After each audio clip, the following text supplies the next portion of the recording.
Okay, so I had the hiccups today, and they're my least favorite thing, probably in the world.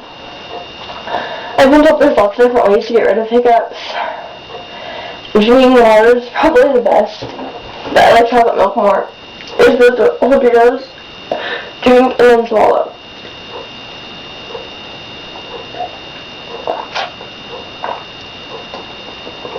All the times one method doesn't get rid of my hiccups.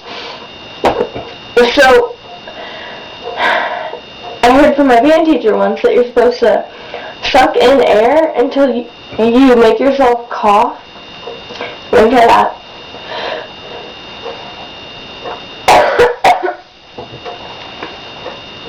And someone's supposed to scare you, but since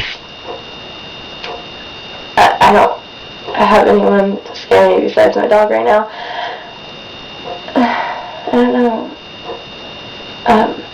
Sometimes my hiccups go away and then they come back. I hate hiccups a lot. So, I think they went away. Usually when I say that, I jinx myself.